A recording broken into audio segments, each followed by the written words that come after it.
नमस्कार दोस्तों, कैसे आप सभी लोग। स्वागत है आप सभी का अपनी धुआंधार सेशन आई लव सुंडा सीरीज में। और हम लोग बढ़ रहे थे आगे, क्रॉप भैया पढ़ रहे थे हम लोग। धान की फसल को बहुत बेहतरीन तरीके से हम लोगों ने समझ लिया था, उसके जितने भी कॉन्सेप्ट थे बहुत आराम से हम लोग समझ चुके थे। और अब हम लोग गेहूं की फसल को पढ़ना स्टार्ट कर चुके थे। गेहूं की फसल को हल्का सा जो हम लोग कल पढ़े थे उसका रिवीजन करते हुए आगे बढ़ेंगे। स्पीड में जितना पढ़े थे उसका स्पीड में रिवीजन करेंगे और उसके बाद हम लोग जो नई क्रॉप हमारी है वहां से मतलब जो उसके आगे का है, क्योंकि गेहूं बहुत बड़ी फसल है उसको हम लोग बहुत डिटेल में पढ़ना पड़ेगा, तो उसको धीरे धीरे कंप्लीट करेंगे। ठीक है, तो अपनी जो सीरीज चल रही है उसके बारे में आप सभी को पता है। आई लव सुंडा सीरीज की टेस्ट सीरीज चल रही है जिसका रेट मात्र 29 रुपए है। 29 रुपए में आप हमारे ऐप एसीआई एग्रीकल्चर पर 29 रुपए में आप टेस्ट सीरीज को ज्वाइन कर सकते हैं। इसके अलावा एग्रीकल्चर टेक्निकल असिस्टेंट और भाई साहब शुगर केन सुपरवाइजर के लिए जो अपना बैच चल रहा है आरंभ बैच, 1299 रुपए में मात्र आप उसमें एनरोल कर सकते हैं, उसको ज्वाइन कर सकते हैं। ठीक है, और हम लोग जो सुंडा सीरीज आपकी जो क्लासेस हैं ये आपको फ्री ऑफ कॉस्ट यूट्यूब पर मिल ही रही हैं, ये आपको रेगुलर ऐसे ही मिलती रहेंगी। ठीक है, हम लोग पढ़े थे गेहूं और गेहूं के बारे में बहुत गहराई से हम लोग को फिर से पढ़ना है। एक बार रिवीजन करते हुए हम लोग आगे बढ़ेंगे। ठीक है, तो क्या बताया था मैंने, बॉटनिकल नेम जो गेहूं का है वो होता है ट्रिटिकम एस्टिवम। फैमिली इसकी जो है वो है ग्रेमिनी। ओरिजिन प्लेस इसका होता है साउथ वेस्ट एशिया या तुर्की। गेहूं विश्व का सर्वाधिक स्टेपल फूड है, यानी जो खाद्यान्न फसल हमारी है इस पर लगभग विश्व की जनसंख्या जो है आश्रित है वो क्या है, गेहूं है। इसीलिए इसको किंग ऑफ सीरियल के नाम से जाना जाता है। भारत गेहूं के क्षेत्र और उत्पादन में दूसरे नंबर पर है। और भारत में कौन सी फसल जो है सर्वाधिक होती है तो वो चावल है, और गेहूं उसमें भी दूसरे नंबर पर है। यानी दुनिया में गेहूं सर्वाधिक कहां पैदा होता है, चाइना में सेकंड नंबर इंडिया। भारत में कौन सी फसल सर्वाधिक पैदा होती है, राइस, सेकंड नंबर गेहूं। ठीक है, दोनों जगह सेकंड सेकंड वाला है तो आपको यहां पर कंफ्यूजन नहीं होगी। इसके बाद अगर हम बात करें भारत में एरिया की, तो भारत में भाई साहब एरिया में यूपी टॉप पर है, प्रोडक्शन में भी यूपी टॉप पर है, जबकि प्रोडक्टिविटी में हमारा क्या है, राजस्थान पंजाब पहले स्थान पर बना हुआ है। जैसा कि हमारा राइस में था पंजाब पहले स्थान पर प्रोडक्टिविटी में, वैसे ही हमारा ये उत्पादकता में पंजाब भी पहले स्थान पर गेहूं में भी बना हुआ है। इसके बाद अगर बात किया जाए इसके दाने में जो प्रोटीन पाई जाती है उसे कहते हैं ग्लूटिन प्रोटीन। भाई साहब ये प्रोटीन जो है इसके कारण ही चपाती बनाने की और बेकरी की क्षमता गेहूं के आटे में आ पाती है। लेकिन भाई साहब ये जो ग्लूटिन है ये क्या होता है, नुकसानदायक होता है बच्चों के स्वास्थ्य के लिए। ठीक है, इसके बाद अगर बात करें इसमें जो इन्फ्लोरेसेंस पाया जाता है, पुष्पक्रम पाया जाता है, उसे ईयर या स्पाइक के नाम से जाना जाता है। और इसके सीड को हम लोग बोलते हैं कैरियोप्सिस। ये सारी चीजें हम लोग पढ़ चुके थे, एक बार और रिवीजन करते हुए आगे बढ़ेंगे। गेहूं हमारा जो है C3 प्लांट है, लॉन्ग डे प्लांट है, और साथ ही हमारा क्या, स्वपरागित यानी सेल्फ पॉलिनेटेड प्लांट है। गेहूं में जो बौना जीन पाया जाता है उसे बोलते हैं नॉरिंटेन। भारत में उगाए जाने वाले गेहूं की जो सबसे ज्यादा गेहूं उगाया जाता है भारत भर में 87% एरिया पर उगाया जाता है, कौन सा, मैक्सिकन व्हीट, जिसे आप बोलते हैं क्या, ट्रिटिकम एस्टिवम। क्रोमोसोम नंबर इसमें होते हैं कितने, हेक्साप्लॉइड है तो होते हैं कितने, 42। ठीक है, इसके बाद गेहूं के बीजों का परीक्षण वजन, इसका मतलब टेस्ट वेट कितना है गेहूं का, 40 ग्राम टेस्ट वेट होता है गेहूं का। जब हम लोग पढ़े थे धान तो उसका होता था 25 ग्राम। इसके अलावा गेहूं में ही पाया जाता है गेहूं का मामा खरपतवार है, फेल्ड्रिस माइनस का साइंटिफिक नेम है, उसमें कितना, उसका कितना टेस्ट वेट है तो मात्र 2 ग्राम उसका क्या होता है, टेस्ट वेट होता है। गेहूं की बौनी किस्म दाना एवं चारा अनुपात 1:1 और 1:1.5 होता है। हार्वेस्टिंग इंडेक्स इसमें 40 से 45% तक होती है। इसके अलावा भाई साहब ट्रिटिकम स्पीसीज में अलग अलग प्रजातियां हैं। डिप्लॉइड में अगर हम बात करें, डिप्लॉइड मतलब क्रोमोसोम 14 होंगे। डिप्लॉइड है ट्रिटिकम मोनोकोकम और ट्रिटिकम एजिलोप्लॉइड या एलोप्लॉइड जिसे बोलते हो। ठीक है, टेट्राप्लॉइड में हमारी वैरायटी है इमरव्हीट, ट्रिटिकम डाइकोकम। जो हमारा टेट्राप्लॉइड है इसका मतलब क्रोमोसोम 28 होंगे। उपमा बनाने के लिए फेमस है, महाराष्ट्र, कर्नाटक और तमिलनाडु में उगाई जाती है। इसके बाद हम बात करें माइक्रोनी गेहूं, ये भी हमारा टेट्राप्लॉइड क्रोमोसोम, इसमें भी 28 पाए जाएंगे। ये प्रजाति हमारी सूजी और सेवैया बनाने के लिए फेमस है। भारत में कुल गेहूं के उत्पादन में 12% हमारा क्या, ट्रिटिकम ड्यूरम उगाया जाता है, जबकि 87% हमारा क्या, ट्रिटिकम एस्टिवम उगाया जाता है। 87% हमारा क्या, हेक्साप्लॉइड जो हमारा ट्रिटिकम एस्टिवम है वो उगाया जाता है। 2n बराबर 42 होगा, हेक्साप्लॉइड होगा। 87% एरिया को ये कवर करेगा। मैक्सिको से जो है बोरलाग में सबसे पहले इसको बनाया था बोरलॉग ने बनाया था, इसीलिए इनको फादर ऑफ ग्रीन रेवोल्यूशन भी कहा जाता है। इसके बाद अगर भारतीय बौना गेहूं यानी टिटकम स्फेरोकोकम, इंडियन ड्वार्फ व्हीट हमारा कौन सा है? टिटकम स्फेरोकोकम है भाई साहब। उत्तर प्रदेश और मध्य प्रदेश में बहुत बड़े पैमाने पर इसकी खेती होती है, सीमित क्षेत्र में, सॉरी बहुत सीमित क्षेत्र में इसकी खेती होती है, लेकिन यूपी और एमपी वाले रीजन में ही होती है। इंडियन ड्वार्फ व्हीट है टिटकम स्फेरोकोकम। इसके बाद भाई साहब उत्पादकता, क्यों इसकी कम खेती होती है? क्योंकि प्रोडक्टिविटी तो कम हाई है, साथ में भाई साहब इसमें लग जाता है कौन सा रोग? रस्ट लग जाता है। कॉमन ब्रीड व्हीट को बोलते हैं टिटकम वल्गेयर। इसके बाद बात करें इसकी वेराइटीज की, तो भाई साहब फेमस वेराइटीज में नॉरिंटन वेराइटी हमारी जो थी, सबसे पहली बोनी किस्म थी, मैक्सिको में बनाई गई थी, किसके द्वारा? नॉर्मनी बोरलॉग के द्वारा। जैसा कि हमने बताया जो नॉरिंटन है ये कल्टीवर भाई साहब एक इतिहास बनकर उभरा, क्योंकि ये ड्वार्फ हमारी जो वैरायटी है भाई साहब ये बहुत काम की हुई। इसी के कारण गेहूं में उत्पादकता बहुत तेजी से बढ़ी और भारत और विश्व को जो है खाने, जितनी उसकी पॉपुलेशन की ग्रोथ हो रही थी उसके अनुसार खाना भी उपलब्ध हो पाया। इसीलिए फादर ऑफ ग्रीन रिवोल्यूशन बोला जाता है किसको? नॉर्मनी बोरलॉग को। इसके बाद भाई साहब आपसे पूछा जाता है कि नॉरिन जो हमारा जीन है, इस जीन में क्या ऐसा पाया जाता है जिसके कारण क्या होता है? नॉरिन जो हमारा जीन है उसमें बौनापन आता है। तो भाई साहब SD1 और SD2 ये दो हमारे जीन के क्या हैं? परिणाम है। आवर्ती जीन पाए जाते हैं उस जीन के अंदर, यानी नॉरिन के अंदर SD1 और SD2 दो आवर्ती जीन पाए जाते हैं, जिसके कारण जो है क्या होता है? उसमें बौनापन होता है।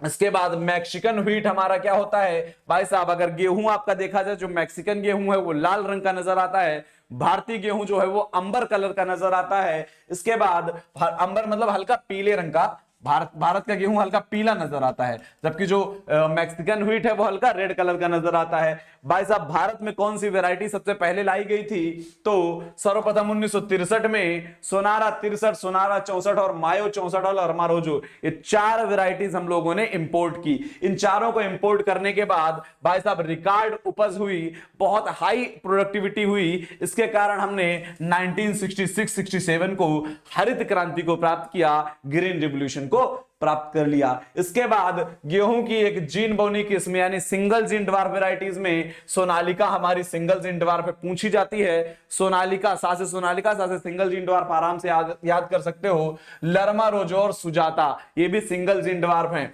डबल जीन ड्वार्फ में हमारी आती है प्रताप, सरबती, सोनारा। भाई साहब आप देखोगे सोनालिका क्या है? सिंगल जीन ड्वार्फ है और उसी से बनाई गई है सरबती सोनारा, लेकिन वो डबल जीन ड्वार्फ है, डबल जीन ड्वार्फ है। कल्याण सोना भी डबल जीन ड्वार्फ है। इसके बाद आप देखते हो लरमा रोजो 64 सिंगल जीन ड्वार्फ थी, उसी से बना दी गई छोटी लरमा, वो हो गई डबल जीन ड्वार्फ। अर्जुन भाई साहब वैरायटी डबल जीन ड्वार्फ है और ये 2,4-D के प्रति क्या है? संवेदनशील होती है। इसमें मतलब खरपतवार को मारने के लिए हम 2,4-D का यूज नहीं करेंगे। अर्जुन वैरायटी में राज 1482, लोकवन, जनक ये सब स्मॉल वैरायटीज हैं, ठीक है, डबल जीन ड्वार्फ की। ट्रिपल जीन ड्वार्फ में हमारी हीरा मोती लाल बादशाह, ठीक है, हीरा मोती लाल बादशाह ये हमारी क्या है? हीरा मोतीलाल बादशाह ये हमारी क्या है? ट्रिपल जीन ड्वार्फ वैरायटी है। ड्यूरम की वैरायटीज पूछी जाती हैं आपसे, मैक्रोनी गेहूं या टिटकम ड्यूरम जिसे आप कहते हो। भाई साहब इसकी जो वैरायटीज है राज 911। दो वैरायटी जो सबसे ज्यादा फेमस है कौन सी? जयराज और मेघदूत। जयराज और मेघदूत ये वैरायटीज हैं ड्यूरम की। इसके अलावा गिरिजा 1, भाई साहब दो वैरायटीज हमारी जो पहाड़ों पर उगाने के लिए फेमस है, कौन सी? गिरिजा 1 और सैलजा गेहूं। भाई गिरिजा मतलब गिरि मतलब भी पहाड़ है, सैल मतलब भी पहाड़ है, तो गिरिजा 1 हो या सैलजा गेहूं हो, दोनों पर्वतीय क्षेत्र के लिए बेहतर रहती हैं। गेहूं की प्रचलित किस्मों की अगर बात करें तो राज 3765, लोकवन, राज 3077, राज 4120 ये हमारी कुछ वैरायटीज हैं, इनकी कुछ स्पेशलिटीज हैं जिनके बारे में हम कल चर्चा कर चुके हैं। लमड़ी भूमि या पछेती बुआई के लिए सबसे बेहतरीन किस्म रहती है K65, जॉब 666, दुर्गापुर 65 और सुजाता। ये हमारी सैलाइन सॉइल में भी अच्छा काम कर जाती हैं और इसके अलावा लेट सोइंग के लिए भी अच्छे तौर पर ये आपके काम आ जाती हैं। क्लाइमेट की अगर आपसे पूछा जाए भाई साहब कैसी क्लाइमेट चाहिए इसको, तो भाई साहब ठंडी और नम, मतलब भाई साहब कोल्ड प्लस मॉइस्ट क्लाइमेट इसके लिए इंपॉर्टेंट होती है। इसके बाद अगर बात करें वानस्पतिक वृद्धि के लिए यानी भाई साहब वेजिटेटिव ग्रोथ के लिए ठंडी एवं नम जलवायु चाहिए, कोल्ड एंड मॉइस्ट जलवायु चाहिए। अंकुरण के लिए टेंपरेचर कितना चाहिए? 20 से 25 डिग्री सेल्सियस चाहिए। भाई साहब टिलरिंग के लिए 16 से 20 डिग्री सेल्सियस टेंपरेचर अच्छा रहता है, जबकि जो हमारा दाना बनने के लिए है 23 से 25 डिग्री सेल्सियस टेंपरेचर बेहतर रहता है। दाने बनते समय गर्म एवं शुष्क मौसम होगा, भाई 23 से 25 है तो गर्म एवं शुष्क मौसम बेहतर रहेगा दाना भरते समय। चलो भाई साहब, मृदा की अगर बात करें तो मृदा हमारी क्या, दोमट मृदा इसके लिए बेहतर रहती है। सीड रेट अगर बात करोगे सामान्य बुआई के लिए 100 किलो, असिंचित एवं पछेती के लिए भाई साहब 125 किलो यूज करते हैं, और डिबलर अगर हम यूज करेंगे तो 25 से 30 किलो। इसके अलावा डिबलर से अगर बोएंगे तो कितना, 25 से 30। यही हमने बताया था कि अगर ड्रिलिंग कर रहे हो तो कितना लगता है, 60 किलोग्राम बीज लग जाता है। ठीक है, इसके अलावा बीजोपचार के लिए FIR मेथड हम लोग अपनाते हैं, यानी फंजीसाइड, फिर इंसेक्टिसाइड, फिर राइजोबियम। क्रम इसका पूछा जाता है तो याद रखना हमेशा FIR, यानी पहले फंजीसाइड से बीज का शोधन करेंगे, फिर इंसेक्टिसाइड से बीज का शोधन करेंगे, और फिर कोई ना कोई राइजोबियम। यहां पर प्रॉपर राइजोबियम की बात नहीं होती, कोई भी बायो फर्टिलाइजर जो उस क्रॉप के लिए बेहतर होगा उसका यूज कर लेते हैं। तो फंजीसाइड के तौर पर हम लोग यूज कर लेते हैं या तो कैप्टान, या तो कार्बेंडाजिम, या तो विटावेक्स। इंसेक्टिसाइड के तौर पर यूज कर लेते हैं क्लोरोपाइरिफास, और इसके बाद राइजोबियम के तौर पर यूज कर लेते हैं क्या, हमारा एजोटोबैक्टर। इससे हम लोग कर देते हैं बीज का शोधन, जिसके बाद बीज में सारी समस्याओं का निदान हो गया। इसके बाद स्पेसिंग की अगर बात किया जाए तो भाई साहब हमने बताया था रो टू रो कितना, 22.5 सेंटीमीटर। इसके बाद प्लांट टू प्लांट कितना, 10 सेंटीमीटर। डेप्थ की अगर गहराई की बात करोगे भाई साहब तो गहराई बीज की नॉर्मल जो हमारी बोनी किस्मों की है वो 4 से 5। इसके अलावा सिंगल जीन ड्वार्फ है तो 5 से 6 है, डबल जीन ड्वार्फ है तो 4 से 5 है, ट्रिपल जीन ड्वार्फ है तो 3 से 4 है। सामान्यतः जो सिंचित क्षेत्र में हमारा गेहूं बोया जाता है 5 सेंटीमीटर गहराई में बोया जाता है। इसके बाद अगर बात करें सोइंग टाइम की तो भाई साहब रबी की फसल है, इसका मतलब है नवंबर का पहला पखवाड़ा इसके लिए बहुत बेहतर रहेगा। इसके साथ ही 15 दिसंबर तक पछेती वेराइटीज की बुआई हम लोग, लेट सोइंग वेराइटीज जो हमारी है उनकी बुआई कर सकते हैं। गेहूं में अधिकतम उत्पादन है तो हमको क्रॉस बुआई करनी चाहिए, तो ये हमारे लिए बहुत बेहतर रहेगा। बुआई की विधियों में ड्रिलिंग मेथड हमारा है, इसमें हम लोग सीड कम फर्टी ड्रिल का यूज कर लेते हैं। ड्रिलिंग में हमने बताया था 60 किलो तक बीज लग जाता है। ब्रॉडकास्टिंग में 100 से 125 किलोग्राम तक बीज लग जाएगा, जबकि डिबलिंग में हमारा कितना भाई साहब 25 से 30 किलो ही बीज मात्र लग पाता है। हल के पीछे बुआई के दो तरीके हैं, या तो हल के पीछे हम हाथ से बोते चले जाएं उसे बोलेंगे केरा, या फिर हल के पीछे हम क्या करते जाएं भाई साहब फिनेल लगा लें यानी नाई लगा लें, और नाई लगाने के बाद उससे हम लोग बीज डालें तो उसे बोलेंगे पोरा। इसके अलावा एक नई विधि के तौर पर furrow irrigated raised bed method भी सामने आया है, जिसमें सिंचाई के साथ में फर्रो इरिगेटेड यानी भाई साहब कुंड बनाएंगे और उसी में सिंचाई भी करेंगे, उसके साइड में कुंड पे सिंचाई करेंगे और बेड के ऊपर हम लोग क्या करेंगे बीज को लगा देंगे। फर्टिलाइजर की अगर बात किया जाए तो 10 से 20 टन गोबर की खाद डालेंगे। 100-60-40 का रेशियो, 120-60-40 का क्या रखते हैं, एनपीके का रेशियो रखते हैं, जिसमें फास्फोरस और पोटेशियम की पूरी मात्रा और नाइट्रोजन की आधी मात्रा बुआई के समय डाल देते हैं। शेष बचा नाइट्रोजन का आधा, यानी जो 120 में 60 किलो हम लोग बुआई के समय डाल दिए तो बचा हमारा 60 को हम लोग 30-30 किलो में डिवाइड करके 30 किलो पहली सिंचाई के समय, 30 किलो दूसरी सिंचाई के समय डाल देंगे। ठीक है, नाइट्रोजन की शेष मात्रा गेहूं की पहली और दूसरी सिंचाई के समय डाल देते हैं। इसके बाद वीड कंट्रोल की अगर आपसे बात की जाए तो भाई साहब वीड को कंट्रोल करना है। फेल्ड्रिस माइनर एक बहुत फेमस वीड लगता है, ये हमारा क्या है, एक प्रकार का मिमिक्री वीड है। मिमिक्री वीड वे वीड होते हैं जो भाई साहब एक्चुअल प्लांट के जैसे ही नजर आते हैं हमको देखने में, तो हमारा फेल्ड्रिस माइनर गेहूं जैसा ही नजर आता है। ठीक है, इसके बाद इसको कंट्रोल करने के लिए पहले यूज किया जाता था आइसोपोट्यूरान, लेकिन इसके बाद मलिक ने हिसार में एक खोज की और देखा कि अब आइसोपोट्यूरान तो काम ही नहीं कर रहा है किसके ऊपर, फेल्ड्रिस माइनर के ऊपर, क्योंकि उसने अपनी डेवलप कर ली है उसके प्रति प्रतिरोध क्षमता। तो भाई साहब फेल्ड्रिस माइनर को कंट्रोल करने के लिए आइसोपोट्यूरान जब हो गया बेकार तो हमने यूज करना स्टार्ट कर दिया क्या, सल्फोसल्फ्यूरान। 20 ग्राम सल्फोसल्फ्यूरान पर्याप्त रहता है एक्टिव इंग्रेडिएंट उसका। जंगली जई यानी वाइल्ड ओट हमारा यानी एवेना फेटुआ भी इसमें बहुत बड़े पैमाने पर लगता है। अगर डाइकॉट वीड्स की बात करें तो डाइकॉट वीड में बथुआ यानी चिनोपोडियम अल्बम, सेंजी यानी मेलिलोटस अल्बा, हिरनखुरी जिसे फील्ड बाइंड वीड बोलते हैं, कॉन्वोल्यूलर सर्वेंसिस। इसके अलावा हमारा भाई इन सब के नियंत्रण के लिए जो चौड़ी पत्ती वाले खरपतवार, इन सब के नियंत्रण के लिए क्या यूज करते हैं, 2,4-D का यूज कर देते हैं हम लोग। कितना, 0.5 kg पर हेक्टेयर। ठीक है, बुआई के 30 दिन बाद हमको यूज करना होता है। आजकल गेहूं में नया खरपतवारनाशी मेटासल्फ्यूरान मिथाइल, ये भी बहुत बड़े पैमाने पर काम में लिया जा रहा है। 4 ग्राम इसकी एक्टिव इंग्रेडिएंट बहुत पर्याप्त रहती है। आरपीएससी एओ में 2009 में ये पूछा भी गया था।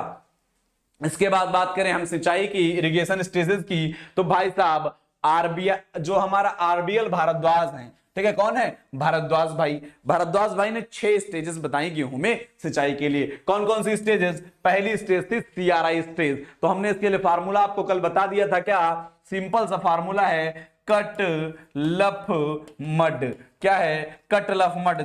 हमारी 6 स्टेजेस हो गई, CRI, tillering, late jointing, flowering, milking और डफ स्टेज। ठीक है, हमने टाइम भी बता दिया था, कुछ नहीं करना है आपको, बस सीधे सीधे क्या करना है, 2 का पहाड़ा लिखना है, सबके पीछे 0 लगाकर 5 जोड़ देना है, यानी 20 से 25, 40 से 45, 60 से 65, 80 से 85, 100 से 105, 120 से 125, या लास्ट वाले में थोड़ा सा आप चेंज करके 115 से 120 कर सकते हो। मान लो 5 बढ़ाने की जगह 5 घटाकर कर लो लास्ट में। ठीक है, तो ये एकदम एग्जैक्ट आपका निकल आएगा। सीआरआई हमारा क्राउन रूट इनिशिएशन होता है, सर्वाधिक आपको सिंचाई की आवश्यकता यहीं पर होती है। ठीक है, सारे हैं, सबकी टाइमिंग आपके सामने लिखी गई है, तो सबको आपको बताई दिया हमने एक बार में सबकी। ठीक है, फार्मूले से ही। अब हम बात करें अगर आपके पास भाई साहब डफ स्टेज किसे कहते हैं, तो डफ स्टेज जब भाई साहब दाना दूधिया होता है, दूधिया होने के बाद वो कठोर होना शुरू होता है, ऐसी स्टेज कहलाती है क्या, मिल्की फ्लूइड जब क्या होने लगे, दाने में बदलने लगे, तो ऐसी स्टेज कहलाती है डफ स्टेज। इसके बाद if water is available to the provide only 1 irrigation, अगर आपके पास पानी सिर्फ इतना है कि आप एक सिंचाई कर सकते हो पूरे गेहूं में, तब आप कहां करोगे, सीआरआई में करोगे। अगर आपके पास पानी इतना है कि आप 2 सिंचाई कर सकते हो, तब आप कहां करोगे, 2 सिंचाई करने की बात आई तो आप पहली तो सीआरआई में कर दिए और दूसरी कहां करोगे, फ्लावरिंग में करोगे। अगर आपके पास 3 सिंचाई का पानी है तब आप कहां करोगे, सीआरआई में कर दोगे। इसके बाद गांठ बनने के अंतिम अवस्था में कर दोगे और मिल्किंग स्टेज में कर दोगे। इसके बाद गेहूं में पानी की जलमांग कितनी है, तो 400 से, वाटर रिक्वायरमेंट कितनी है, 400 से 650 तक हमारी क्या है, वाटर रिक्वायरमेंट है गेहूं की, 400 से 650। यहां तक हम लोग कल पढ़ लिए थे। ठीक है, ये आपका हो गया रिवीजन, और यहां से अब हम लोग स्टार्ट करते हैं क्या हमको आगे पढ़ना है रिवीजन करवाने के बाद। तो भाई साहब इंसेक्ट मैनेजमेंट सबसे पहली जरूरी चीज है। इंसेक्ट मैनेजमेंट क्या है, गेहूं का सैन्य कीट यानी आर्मी वार्म। भाई साहब आर्मी वार्म यानी इसका साइंटिफिक नेम क्या है, माइथेमना सेपेराटा। माइथेमना सेपेराटा यानी आर्मी वार्म भाई साहब बहुत नुकसान पहुंचाता है गेहूं को। The crop affected by this paste become completely leafless. कह रहा भाई साहब जब आर्मी वार्म लगता है तो ये सब बहुत आर्मी वाले आदमी हैं, ऐसा खाते हैं ना क्रॉप को कि ऊपर की पूरी जितनी हमारी फसल होती सफा चट हो जाती है। ऐसा लगता है किसी बड़े जानवर ने पूरे खेत को चर डाला है, पूरा पूरा पेड़ खत्म कर देते, लास्ट का इतना डंठल बचता है। तो भाई साहब ऐसा इन्होंने जुगाड़ बनाया, ये क्या करते हैं, कंप्लीटली लीफलेस, एको पत्ती नजर नहीं आएगी आपको पूरे गेहूं में, एनिमल ग्रेज जैसा लगेगा आपको। At present the incidence of the paste is negligible on the wheat crop. कह रहे भाई साहब इसका प्रकोप होता तो बहुत कम ही है, लेकिन जब होता है तो बहुत भयंकर होता है। ठीक है, आर्मी वार्म वैसे तो गेहूं पर कम अटैक करता है, लेकिन बताया ना जब करता है तो सपाचट कर देता है, एक पत्ती नजर नहीं आएगी आपको पूरी फसल में। ठीक है, दूसरा जो हमारा कीड़ा है भाई साहब दीमक। ये तो भाई साहब दीमक ही है पूरा। कैसा है, ओडेंटोटर्मस ओविसस इसका साइंटिफिक नेम है, आइसोपटेरा वाला है दीमक ये, तो ओडेंटोटर्मस ओविसस इसका साइंटिफिक नेम है। इसको कंट्रोल करने के लिए क्या करना है भाई साहब, क्लोरोपाइरीफास का यूज हम लोग करते हैं। कितना, 450 ml 100 किलोग्राम बीज को उपचारित करने के लिए यूज करते हैं। अच्छा, खड़ी फसल में अगर दीमक लग गया है तो क्या यूज करेंगे, क्लोरोपाइरीफास का ही तब भी यूज कर सकते हो 4 लीटर प्रति हेक्टेयर के तौर पर भाई सिंचाई जल के साथ दे सकते हो। खड़ी फसल में फिप्रोनिल का यूज कर सकते हो, जिसे रीजेंट के नाम से आप जानते हो, बिकता है मार्केट में रीजेंट के नाम से। रीजेंट हमारा डाल सकते हो 10 किलोग्राम पर हेक्टेयर की दर से डाल सकते हो। या फिर दीमक को कंट्रोल करने का सबसे बेहतर तरीका क्या हो सकता है भाई साहब, इरिगेशन। सिंचाई से दीमक आसानी से निपटाया जा सकता है। तो अगर आपके क्रॉप में लग गया दीमक, आपको करनी पड़ेगी सिंचाई। ठीक है, ये बेहतरीन तरीका, देसी उपाय। चलो इसके बाद बात करें गुजिया बीवल। गुजिया बीवल हमारा क्या है, टेनीम्यूसस इंडिकस हमारा गुजिया बीवल है। It is main paste of wheat nursery stage. कह गेहूं की जब स्टार्टिंग स्टेज है, नर्सरी स्टेज है, वहां पर सर्वाधिक नुकसान पहुंचाने का काम करता है क्या, गुजिया बीवल। ठीक है, इसके बाद बहुत सारे हमारे क्या हैं, स्टोरेज पेस्ट हैं। स्टोरेज पेस्ट हमारे क्या होते हैं भाई साहब, जब आपने गेहूं काट लिया है, उसके बाद आपने अपने यहाँ स्टोर हाउस में, वेयर हाउस में इकट्ठा कर दिया है, तब कुछ कीड़े होंगे भाई साहब, वहां कलाकारी दिखाने चले आएंगे, और उन्हीं में से हमारा एक है खपरा बीटल। भाई साहब स्टोरेज का बहुत भयंकर पेस्ट है ये। क्यों? क्योंकि इसको भाई साहब मॉइस्चर की कमी रखो, आप कुछ टेम्परेचर रखो, कोई समस्या ही नहीं है। हर जगह ये साला, हर जगह जो है ये मतलब पहुंच जाएगा, इसको कोई दिक्कत ही नहीं होती है। चाहे एसी में डाल दो, चाहे इसको रख दो भट्टी में, सब जगह ये प्रोवाइड पहुंच जाएगा।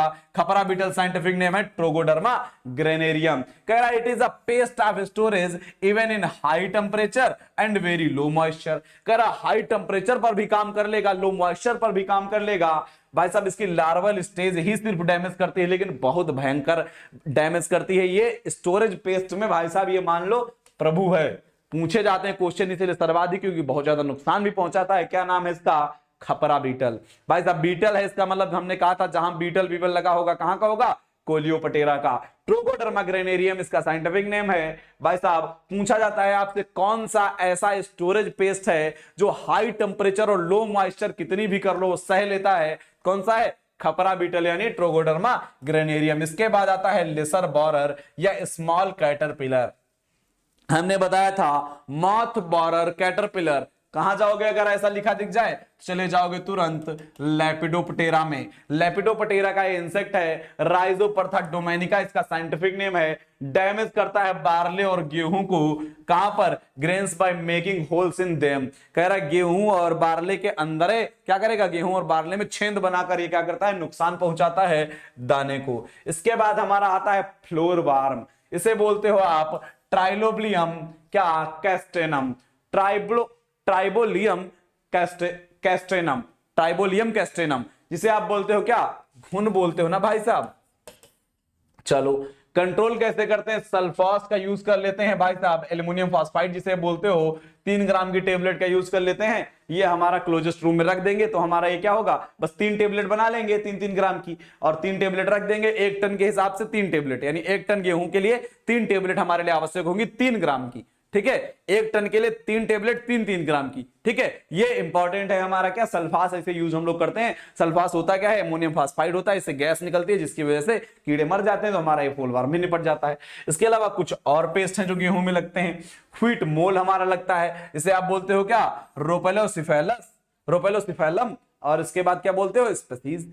इसके बाद हमारा पिंक बॉरर लगता है, सिसैमिया इन्फेरेंस। ठीक है, it is called dead heart. गेहूं में डेड हार्ट किसके कारण होता है, हमारा पिंक बॉरर के कारण हो जाता है।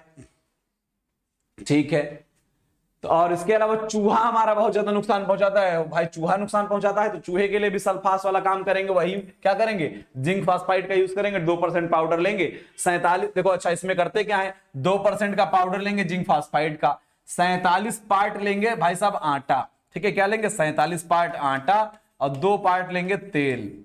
ठीक है, उसके साथ में लेंगे 2% पाउडर।